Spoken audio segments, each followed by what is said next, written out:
Hi, I'm Jesse Torres. And I'm Aaron Michael Sanchez. And this is Two Men in Your Business. On this episode, we talk about how to make your business pop.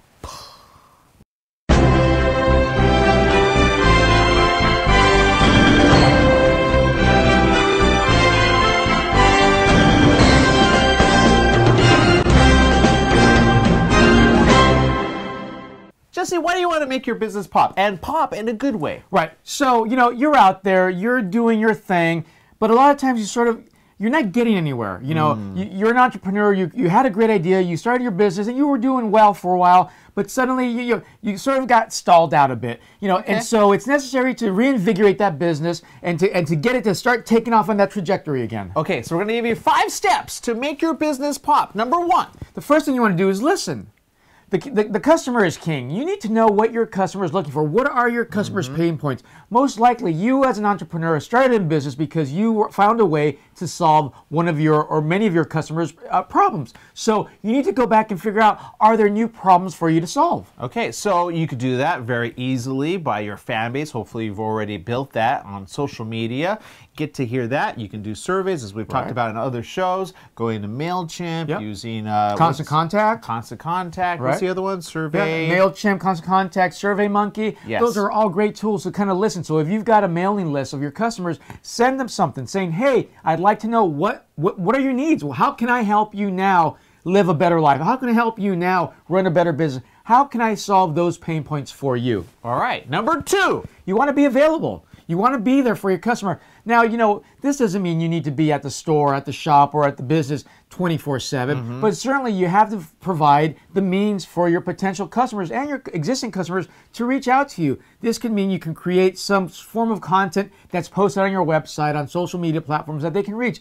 Videos, white papers, anything else. Another idea is, how about a call center?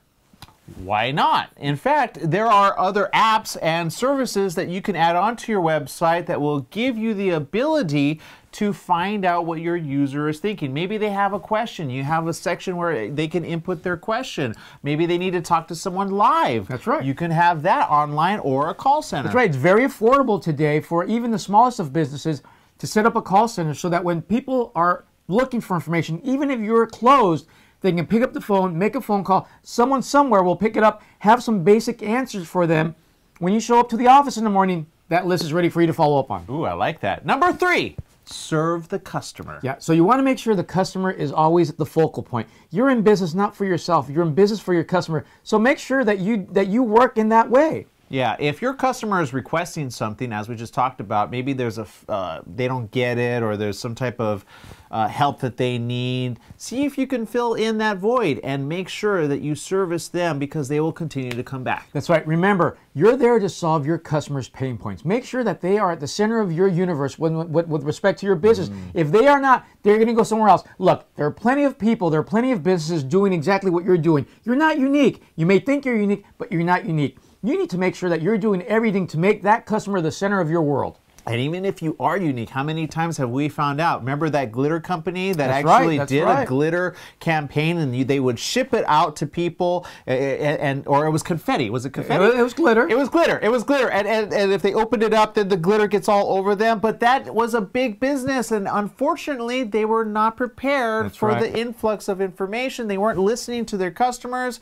and then another company came in and ate their lunch. Ate their lunch. So be careful. Even if you have an original idea, it's not hard for it to go viral. That's right. Number 4, make purchasing easy. That's right.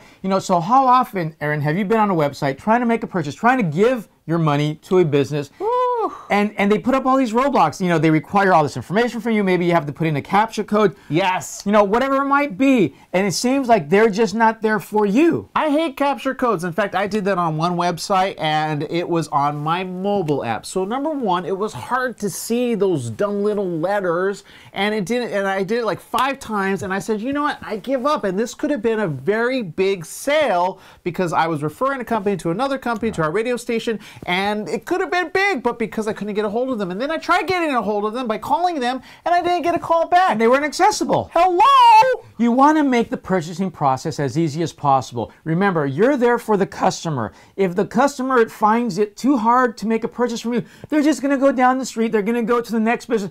You're not the only one doing what it is that you do. I did. This is very interesting. I just did this with another website service that adds content for radio stations, and I inquired about it, and when I inquired about it, it asked me for my Twitter, and then I was able to follow them on Twitter, and then they actually messaged me back within, I want to say, 5 or 10 minutes, and said, we hope to talk to you tomorrow at a more convenient time on my Twitter. I'm like, oh, I'm looking forward to this conversation. Exactly. So they were reaching out to you on your terms. They were making it easy for you to make a purchase. Everything was focused around you, the customer. And as a byproduct, because I had a conversation with them on Twitter, the 94,000 people following on Twitter got a chance to see a little bit of that interaction. Very smart, very interactive, and very easy. So you want to make the purchasing process as easy as possible. You don't need to be there 24/7. You know, let's say, you're on the East Coast and you shut down at 5 p.m.